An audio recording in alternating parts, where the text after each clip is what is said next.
ma'am.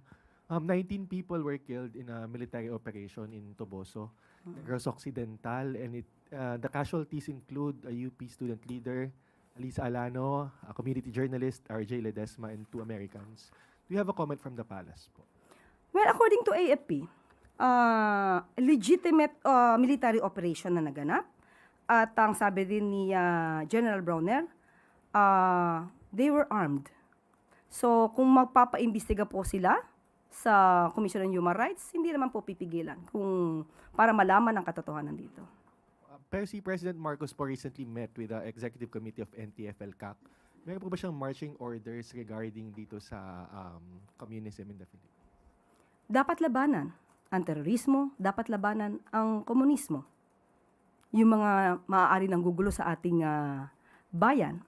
So, yun lamang po. Basta dapat po legal ang ginagawa. Okay, ma'am. Sunod na tanong mula kay Tina Maralit, The Manila Times. Good afternoon, ma'am. Ma'am, Senator Lacson recently said that some retired officers are planning to grab power amid the controversies involving the president and vice president. Meron daw pong nangyayaring recruitment within the AFP. Komento po tungkol dito. Matagal na pong balita yan. Matagal na nilang gustong magsagawa ng destabilization laban sa ating Pangulo. Hindi na po yan bago. Has this chatter reached the president po? Ano po ang direktiba niya sa security cluster, particularly the AFP and law enforcement agencies? Hindi, unang-una po, kung ito po'y mapapatunayan dahil si Senator Lacson naman ay hindi natin matatawaran kapag nagsalita ito. Ito'y may resibo. So muli, ang mga investigating bodies natin, hindi na po kayo kailangang utusan. Gawin nyo na pong mag-imbestiga. Salamat po. Sunod na tanong mula kay Glisel Pardilla, PTV.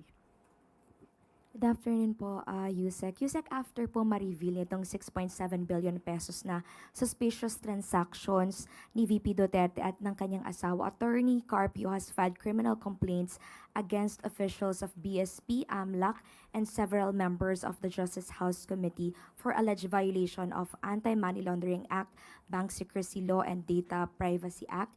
Any reaction po, and is Malacanang concerned that filing cases against regulators may create a chilling effect po on institutions performing their functions? Karapatan po ni Numan na magsampa ng kaso. Ang tanong lamang po kung ito'y magpo-prosper. So, hindi na po hawak ng palasyo at ng Pangulo kung ano magiging desisyon ng korte. Ang mga korte po natin, ang mga judges natin, pati justices, ay matatalino. So, alam po nila kung anong dapat na gamiting batas at paano ito madidismiss o magkakaroon ng progress. Sunod na tanong mula kay Rafi Ayeng, Daily Tribune. Good afternoon, Yusek. May mga umuugong na naman po mga nabalita na balasahan sa gabinete ni Pangulong Marcos. Totoo po ba ito? At may umugong din na isa po kayo sa papalitan daw. Paki-clarify lang po ito. Una-una, I will always serve at the pleasure of the President.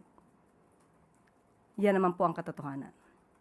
Pero po sa mga fake news peddlers, abangan ang susunod na kabanata.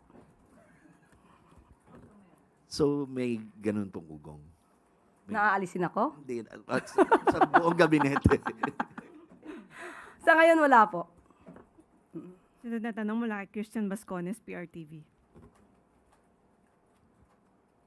Ma'am, nung Sabado, kinumpirma po ng NBI na isang serious threats yung ginawa ng Vice Presidente. Hindi daw po ito metaphor nor isang hyperbole lamang.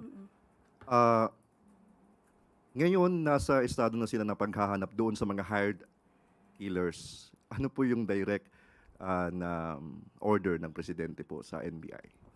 Una-una po, totoo pong seryoso ang pagkakaroon ng isang tao, pagkakaroon ng isang public servant, lalo pa na ikaw ay occupying the second highest position in the land.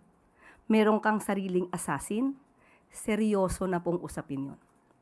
Lalo pat gagamitin ng assassin ito para maliquidate, mawala ang Pangulo. Hindi lamang siya. Nandiyan na rin po ang pagbabanta ni Mayor Baste Duterte. Seryoso po ito. Muli, ang NBI NBI Director Atty. Matibag. Alam niya na po ang mandato niya. Maraming salamat kung mas mabilis na maiimbestigahan ito. Sunod na tanong mula kay Ivy Reyes, Bilyonaryo. Hi, Yusek. Good afternoon po. The Commission on Human Rights launched an independent investigation into the Negros incident, and they said the Commission notes the inconsistencies in the identities of those dead because the AFP maintains that the casualties were members of the NPA, but the CPP already issued a statement that they were not members of the party. So, if proven that there were inconsistencies in the operation, will the government hold them to account? The Of course. Everybody who is liable should be held accountable. Dapat parusahan yung umaabuso. Hindi hahayaan ng Pangulo Marcos Jr. ang umaabuso, lalo na sa kanyang administrasyon. Pahabol na tanong mula kay Maricel Halili, TV5. Yusek, just a clarification about Saldico. So, ano yung tamang paraan para ilarawan yung estado ngayon ni Zaldico? Is he still under the custody or the authority of the Czech Republic? Kung alam ko po at kung ako'y may authority na sabihin sa inyo, kanino ko pa po sinabi. So, tangi po si Secretary Vida, since siya din po ay naghahanap ng mga records, ng mga dapat na isagot, asahan na lang po natin na manggagaling lahat ito kay Secretary Vida. So, does it mean that we still don't have concrete information as to the whereabouts of Zaldico? Hindi ko po masasabi sa ngayon dahil hindi po ako authority. I don't have the authority to talk about that. Okay, last na lang po, Yusek. What makes this issue different from other issues? Kasi yung ibang issues naman, we can simply coordinate or ask the agency kung ano yung konkretong sagot. But this is different.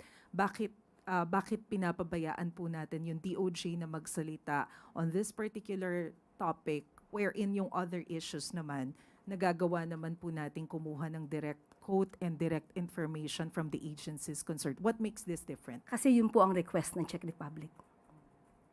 So pagka yun ang request about confidentiality, hindi po kami magsasalita patungkol dyan. Follow-up question mula kay Mads Yusek. Muratilio, Net25.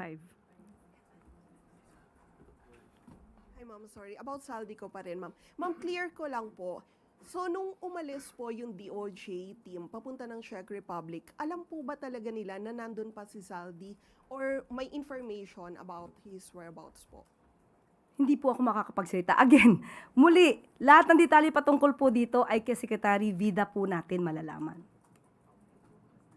Tristan Nadalo, Newswatch Plus. Yusek. So tama rin po bang sabihin na ang huling credible na information na hawak ng Malacanang ang Pangulo was last week's information pa po? Kasi ongoing pa yung validation ngayon ni DOJ. Yes, kung ano yung sinabi po ni Secretary Vida nung nakaraang interview sa kanya, hanggang dun lamang po ang maaari natin sabihin. And will Malacanang assure the anong assurance po ng Malacanang sa Filipino public that gagawin ng lahat mapauwi si Zaldico? Lahat naman po ginagawa. Kahit hindi pa po siya na-hold sa Czech Republic, ay ginagawa po ang lahat.